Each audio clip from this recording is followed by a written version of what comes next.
Naniniwala si Sushi na nandoon si Yuwo para manood ng laban dahil sa kanilang antas, talagang hindi sila magiging sapat para magsilbi bilang pampaganya para sa mga halimaw. Agad namang pumayag si Yuwo. Pagkatapos ay tinanong niya kung dumating si Zushi Aji ng mag-isa. Iniwasan ito ng lalaki dahil isa siyang treasure hunter na nagngangalang Team ni Pang Shan. Nabalitaan lang niya na may lalabas na level 90 boss monster sa 9 zone. Sa oras na iyon, ang kanyang amo ang nagdala sa kanya roon para panuurin ang excitement pati na rin ang pag-obserba kung posible bang kumita ng malaki sa pagkakataong ito. Sa wakas ay nalaman ni Yuwo na si Zushi Aji ay isang treasure hunter. Kung gusto Yuwo na magkaroon ng maraming pera, kailangan niyang sumama sa kay Sushi. Baka matulungan siya ng lalaking iyon na kumita ng 10 milyon sa ibang pagkakataon. Kahit na si Zushi Aji ay tila isang matapat na tao, nadyudyonsen siya si Yuwo, kung kailangan niyang samantalahin si Sushi ng ganoon. Muling niyaya ni Zushi Aji si Yuwo na sumama. Gustong malaman ni Yuwo kung ang imbitasyon ay sumama sa kanyang koponan. Mabilis na kinumpirma ni Zushi Aji na ito ay dahil ang sitwasyon ay masyadong magulo at hindi ligtas para sa isang tao na maglakad-lakad ng mag-isa, at pagkatapos ng lahat sila ay naroroon upang magsaya. Si Yuwo ay may maliit na hinala kung si Sushi ay talagang isang pamilyar na tao o kung siya ay talagang nagkaroon ng ibang sabuatan. Ngunit bago iyon, hindi niya sinubukang umatake sa kanyang likuran. Kaya totoo ba na si Zushi Aji ay isang mabuting tao? Isang treasure hunter na wala sa mga plano ng chewing sitting team, na maaring magandang pagkakataon para sa kanya na mangolekta ng pera. Sa wakas ay nagpasalamat si Yuwo kay Zushi Aji. Inamin niya na medyo natakot siya dahil mag-isa siyang maglakad. Mas gamaan ang pakiramdam niya sa guard ng isang level 50 tulad ni Zuki. Natawa lang ang lalaki at naitanong. Maniniwala sana siya. Tiniyak niya na ang mga halimaw ay hindi magagawang saktan si Yuwo kahit konti. Pagkatapos ay inanyayahan ni Yuwo ang lalaki, na sumali sa kanyang koponan at sa isang sulyap ay nakita niya ang iba pang miyembro ng koponan at lahat sila ay nasa mataas na antas. Nakahinga si Yuwo na magkakaroon siya ng malakas na proteksyon sa oras na iyon. Tanong ni Sushi Aji, hindi ka magiging masyadong mapagpakumbaba dahil kahit na nasa level 6 na siya, alam ni Aji kung kaninong level ang mas mataas kaysa alam niyang marunong maglaro ang mga tao sa lungsod, pero sadyang itinago pa ni Yuwo ang kanyang level. Hindi tulad ng kanilang mga treasure hunters, siya mismo ay umamin na pinalaki lamang ang kanyang level sa ilang paraan para maiwasan ang maraming gulo. Gayunpaman, habang nag-uusap pa ang dalawa, biglang lumitaw ang isang halimaw at sinabing nakahinga siya ng maluwag nang makaamoy ng karne. Sa sandaling iyon, madaling hinawakan ni Sushi Aji ang leeg ng halimaw at inihampas ito sa lupa. Nagalit siya dahil tao silang nag-uusap at hindi sila dapat istorbohin ng halimaw. At si Yuwo ay labis na humanga at agad na pinuri si Sushi. Sa halip ay nagtanong ang lalaki tungkol sa kalagayan ni Yuwo. Inamin ni Sushi na nagulat siya dahil biglang tumalon ang insekto at tinakat siya. Sa kasamaang palad, ang halimaw ay walang maraming karanasan ng mga puntos na talagang nakakadismaya. Napangiti na lang si Yuwo at nasabi na wala itong problema. Ngunit sa puso niya, tanggihan lang niya ang sinabi ni Sushi na natatakot siya. Ang malaking tao ay malinaw na mukhang isang matapat na tao at biglang nagbigay ng isang mabangis na suntok na tila sila ay dalawang magkaibang tao. Muli niyaya ni Zushi Aji si Yuwo na umalis habang ikinwento niya sa kanya ang tungkol sa mga nakaraang maluwalhating gawa ng kanyang koponan at nangako pa na ipapakita ito kay Yuwo. Iniisipin ni Yuwo kung paano sa ilang salita ang iba ay madaling maimpluwensyahan. May 7 oras pa bago ang laban kasama ang si Kashu Akaw. Habang si Zuki Aji ay napag-alaman nakarating na rin sa lugar ng kanilang pagtitipon. Nakilala ni Yuwo na ang lugar ay ang sentro ng transportasyon ng Zone Night. Nang makita ang malaking bilang ng mga taong nagtitipon, gustong malaman ni Yuwo kung pumunta silang lahat para panuurin ang laban. Sumagot Sushi Aji, na dahil mula nang kumalat ang balita sa ilang, alinman sa mga kalapit na mersenaryo o mga ngaso ng kayamanan ay agad na nagtipon doon. Ang lugar na yon ang pinakaligtas pati na rin ang pinakamalapit sa boss ng Monster Battle Circle. Samantala, 500 metro mula sa kanila, mayroong isang grupo ng mga halimaw. Kaya naman ginamit nila ang lugar na yon bilang pansamantalang base. Naintindihan agad ni Yuwo si Sushi. Binati naman ni Sushi Aji ang chairman na si Lion King Ab. Binal ika naman ni Lion King Ab ang pagbati at agad na nagtanong tungkol kay Yuwo. Ipinakilala ni Sushi Aji si Yuo, na nagkataong nakilala siya sa kalye. Maganda ang usapan ng dalawa, at gusto rin ni Yuo na manood ng laban, kaya dinala niya siya doon. Binati niya lahat ang nandoon. Samantala si Zhang Cheng, na nakakita si Yuo, na level 6, ay agad ding nalaman na hindi ito ang kanyang tunay na antas.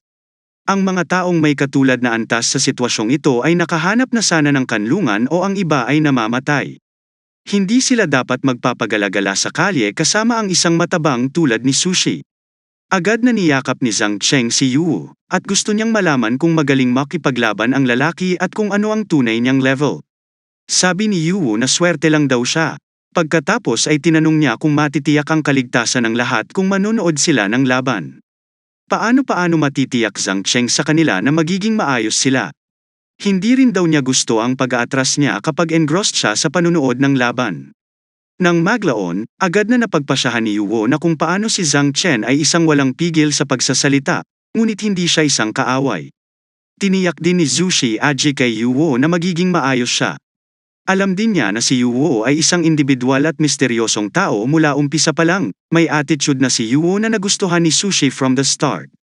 Habang si Lan King at hiniling kay Yuo na patawarin Sushi Aji sa pagiging masyadong palakaibigan. Nagbiro lang at nasabi si Yuo dahil siya ang laging nakakakuha ng atensyon, kaya naman si Lan King ay gustong malaman ang tungkol kay Yuo. Kung ano ang dahilan para sumali sa isang dayuhang grupo na tulad nila. Dahil ang mga taong may hindi malusog na pag-iisip lamang ang gagawa ng mga katangahang bagay na tulad nito. Gusto niyang malaman kung naghahanap si Yuo ng kasiyahan o naghahanap ng suporta sa labanan. Sinubukan ni Su Shaji na ipagtanggol si Yuo. Dahil siya ang nagimbita sa kanya na sumali. Gayunpaman, gusto ni Chairman Lan King na marinig ng direkta mula kay Yuo ang paliwanag. Pagkatapos ay sinabi ni Yuo, paano kung ang layunin ay patayin ang boss monster? Kunin ang mga item at sirain ang professional team. Siyempre, lahat ay nabigla at hindi makapaniwala. Paano sasabihin niyon ni Yuo? Kung ito ay isang nakakabaliw na plano at tila napagtanto ba niya ang kanyang sinasabi? Sa kabilang banda, tumawa ng malakas si Lan Qingyang nang marinig niya si Yuo sa kanyang mga salita. Kahit na ang mga miyembro ng kanyang koponan ay kailangang ipaalala sa kanya ni Lan King at pagkatapos ay sinabi kay Yuo na ang mga kabataang tulad niya ay dapat magkaroon ng galit at pride. Para kay King Lan, kailangan nilang mangarap ng malaki para kay Lan King, isang malaking panaginip ang mga salita ni Yuo para sa kanila at hinangaan nila ito sa kanyang isipan. Siguradong sinabi ni Yuo na sinadya niya ang sinabi niya. Alam ng kanyang mga nasasakupan na ganoon ang kanilang pinuno na gusto niya ang mga ambisyoso at masiglang kabataan na tulad ni Yuo. Hindi man lang siya nakapagpigil kahit 35 years old na siya, mukha rin siyang binata. Sa kabilang banda, malugod na tinanggap ni Lan King si Yuo na maging bahagi ng kanilang D-Pinks in team na may pansamantalang pangalan na New Giant Team Member. Nagpapasalamat si Yuo at tinanggap ang pakikipagkamay ng chairman. Lihim na naramdaman ni Yuo ang pagkakaiba sa pagitan ng mga tao at ng pangkat at ng mga mersenaryo at mga ngaso ng kayamanan na nakatagpo niya noon. Naramdaman niya ang pakiramdam na dapat magkaroon ng isang team. Sa sandaling iyon, lumitaw ang isa pang lalaki at ipinaalala sa kanila na dapat magkaroon ng isang koponan. Nainis siya dahil may narinig siyang ingay. Ang lalaki pala ay si Mao Wang, na agad na nakilala ang chairman, na tila mahilig pa rin makipag-ugnayan sa mga taong mababa ang antas, maging si Yuo, na level 6 pa lang, ay maaaring makapasok sa koponan. Pinayuhan ni Mao Wang ang D-Pinks in team na agad na palitan ang pangalan nito sa isang rookie team. Nagalit ng husto ang mga miyembro ng koponan at sinubukan nilang imbitahan si Mao Wang na lumaban. Sa oras na iyon, hiniling ni Zhang Cheng sa kanilang dalawa na huwag maging emosyonal at ipaubaya ito sa kanilang pinuno. Agad na nagsalita si Lan Qing'an at sinabing it's none of his business. May karapatan si Di Pinsia na mag-recruit ng mga miyembro kaya bilang mataas sa Maven, ang koponan ay walang karapatang lumapit at makialam sa kanilang mga gawain. Wala siyang panahon para makipag-away kay Mao Wang. At pinayuhan sila ni Lane King na bumalik sa kagubatan pagkatapos ng labanan ng boss at dahan-daang ayusin ito doon. Natural na nagalit si Mod Wang dahil naglakas loob si Lan Qingyan na kausapin siya ng ganoon na matagal na niyang gustong lutisin ang problema ng dalawa. Nais niyang matapos ito kaagad doon. Pagkatapos ay ipinaliwanag kay Yuo ni Sushi Aji na ang high-end Mapang team ay ang kanilang deadly enemy. Ang pangkat ay binubuo ng 10 tao. Kadalasan sila ay palaging nakikipagkumpetensya para sa mga mapagkukunan ng mga resources. Gayunpaman, hindi niya inaasahan na darating din ang koponan para manood ng laban. Naunawaan ni Yuwo. Gayunpaman, ang pagtingin sa antas ng kalaban at ang halaga ng kalamangan ay posible. Ang karanasan ni Diapinks at pangkalahatang lakas ay hindi rin ganoon kahusay. Ang susi ay nasa Lam Kingdom noong panahong yun. Nang araw na iyon hinikayat ni Ma Wong ang lahat ng miyembro ng kanyang koponan dahil sisirain nila ng Diapinks team ang araw na iyon. Gayunpaman, bago magsimula ang laban dumating si Wan at ang pangkat ng Mag-ong, ang bawat isa ay natigilan sa pagdating ng magandang babae. Nawasak pa sila. Sa oras na iyon, sinalubong ni Yuwo na casual na purihin siya sa kanyang pagdating at binigyan siya ng score na 79 na puntos. Habang si Hume ay hindi inaasahan na muli silang magkikita ni Yuwo ng ganoon kabilis.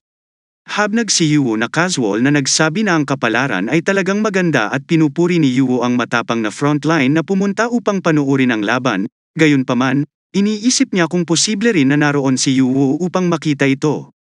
Hindi mo inaasahan at malalaman mo ang lahat. Lahat ng nakakita nito ay natural na nagtataka kay Yuwo at kung ano ang kanyang relasyon niya kay Hume. Labis silang nagseselos at gusto pa nilang patayin si Yuwo dahil dito. Sa kabilang banda, si Yuwo, na muling kinausap si Hume, na agad namang kinut siya nang dumating ito, sa tingin ni Yuwo. Kailangang pasalamatan siya ni Hume dahil doon. Ang ibang mga lalaki ay lalo pang nagseselos ng Dom Aikit at ipinatong ni Yuwo ang kanyang mga kamay sa balakang ng dalaga at umaasa na hindi na siya mabubuhay.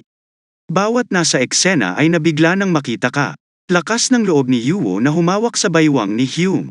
Ang ilan sa kanila ay nag-isip na ito ay isang magandang palabas dahil ang mga taong lumalapit kay Miss Hume ay papalapit na sa kanilang kamatayan. Sinabi ni Miss Hume na napaka-bold ng attitude ni Yuwo. Ang mga taong nang ahas na gumawa ng isang bagay sa kanya sa nakaraan ay karaniwang naglalayo ng mabuti.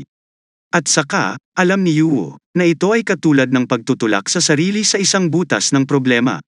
Kaya sa pamamagitan ng paglapit ni Yuwo sa katawan hanggang sa ang distansya sa pagitan nila ay napakalapit. Nagtanong si Miss Hume kung tiwala si Yuwo sa kanyang lakas. O isa lang siyang stupido na may ngiti na puno ng kumpiyansa. Sagot ni Yuwo na hindi na ito mahalaga. Ngayon ay hindi nakaligtaan ni Yuwo, na ang kanyang sarili ay nais na gumamit ng mga paraan upang mapalapit sa kanya at tulungan siyang maakit ang puot. Iginuhit lamang ni Yuwo ang puntong iyon upang magulo si Miss Hume, at ito ay naging matagumpay. Ngunit alang-alang kay Miss Mo, tinanong ni Yuwo si Missy Hume na hindi siya papatayin ngayon, tama ba? Si Missy Hume ay ngumiti sa sinabi ng binata na ito. Hindi niya akalain na ang binata sa kanyang harapan ay kaakit-akit kaya medyo interesado kay Yuwo. Pagkaraan ng ilang sandali, dumating ang isang mataas na klaseng manlalaro na nagngangalang Sun Jing-seil at sinabi kay Missy Hume at sa tao na ang oras ay malapit na at ang Chewing Seat team ay dumating sa itinalagang lokasyon at handang lumaban anumang oras. Habang si Miss Hume, na nagsabi sa binata na sabihin sa kanila na umatake pagkatapos makatanggap ng hudyat ni Missy at Hume at huwag kumilos ng padalos-dalos kaya masunuryang yumuko si Sun Jing-seil at sinabing susundin niya ang utos ng ginang pagkatapos si Missy Hume ay umalis, sinabi na kokolektahin niya ang mga salita ni Yuwo, sa susunod na pagkikita. Kaya't sa muli nilang pagkikita, sa susunod, kung gayon ang binata ay kailangang gumawa ng paraan upang mabayaran ito, sumagot si Yuwo na hindi dapat mag-aalala. Dahil hindi siya mangangahas na biguin si Miss Hume. Pagkatapos ng dumaan Sun Jing-seil sa kanyang harapan, tinanong ng lalaki kung totoo bang Yuwo, ang pangalan ng binata sa kanyang harapan. Ngunit sa ngayon sa matalas na mga mata na puno ng pagbabanta, sinabi ni Sun Jing-seil na naaalala niyang mabuti Yuwo. Nang makita ni Yuwo ang nakakatakot na aura ni Sun Jing-seil, agad na lumitaw si Wise at binalaan si Yuwo na ang lalaki ay may lubhang nakamamatay na layuning pumatay. Para bang libo-libong beses na pinatay ng lalaki si Yuwo sa kanyang puso. Pag-akadinig ni Yuwo kay Wise ng ulat, marahil ay iisipin Yuwo na ang Sun Jing-seil ay malamang na hindi siya naiintindihan. At ito ang pakiramdam na pukawin ang isa pang nakakabagabag, na matalinong karakter. Nagtanong si Wise kung bakit hindi sasabihin ni Yuwo sa kanila ang tungkol sa pagsasabuatan ng pangkat ng Chewing Seat. Sumagot si Yuwo na hindi pa tama ang oras. At ngayon, maaaring hindi ito paniwalaan ng mga tao. Bukod dito, kung itatakda ni Yuwo ang lahat ng iyon nang walang anumang ebidensya, kung gayon siya ay tatratuhin lamang na parang tanga. Kaya napagtanto ng binatang ito na kailangan niyang magsalita sa pinakakritikal na sandali kapalit ng pinakamalaking benepisyo. Nang maglaon, nasiyahan si Wise nang mapagtanto niyang may mahusay na pag-iisip ang kanyang amo. Nainis ang mga bandido sa paligid ng lokasyon nang makitang kakaalis lang nila Miss Hume. Ngunit mula dito napagpasyahan niya na kailangan gamitin ni Yuwu, si Miss Hume, para mabuhay pansamantala. Ang ilan sa kanila ay mukhang nag-aalala dahil nagdudulot sila ng mga problema sa mga bata na malapit sa mga opisyal ng Handbell Group. Samantala, si Sushi Aji ay agad na niyakap at ngumiti ng malapad kay Yuwu na pagtanto na ang binata ay nagtagumpay sa pagsasamantala sa pagkakataon kay Miss Hume. Kahit na si Xiaoji ay umami na siya ay labis na nagseselos. At nagtanong si Sushi Aji kay Yuwu na kumapit sa kay Miss Hume kung malambot ba ang bewang ni Miss Ian Hume at kung mabango ba siya. Hiniling pa ni Sushi na halikan ang kamay ni Yuwu na humahaplos sa bewang kanina ni Miss Hume. Ang malaking tao na ito ay lubos na sigurado na ang halimuyak ni Miss Hume ay nananatili pa rin sa mga kamay ni Yuwu, ngunit mabilis na hinawakan ni Yuwu ang kanyang braso at sinabi na ang malaking tao ay perwisyo. Hindi inaasahan ni Kapitan Land na kawili-wili ang bagong dating na binatang ito. Naisip din ni Zhang Cheng na si Yuwu ay hindi isang simpleng tao dahil maaari siyang magkaroon ng isang tiyak na relasyon sa mag-ong team na napagtanto ng ilan pang mga treasure hunters na si Yuwu ay hindi isang ordinaryong tao, kaya hindi nila siya dapat guluhin. Nagtatanong sila sa isa't isa kung ano ang gagawin ngayon. Tanong ni Yuwu, hindi ba nila gustong makipag-away para lumaban sila ngayon? Biglang nagbago ang isip ng mga bandido at nagtakbuhan. Ginawa nila ang dahilan na gusto nilang isave ang kanilang lakas upang labanan ang mga piling halimaw, tanging karamihan sa mga bandido ay hindi natatakot kay Yuwu, ngunit sa mag-ong team sila takot. Dahil hindi nila alam kung anong relasyon ang mayroon sa pagitan ni Yuwu at ang koponan ng mag-ong kaya pinili nilang umalis para sa ikabubuti nila. Paano sasabihin ni Yuwu na huwag na siyang guluhin pa? O sa susunod ay papatayin niya agad sila?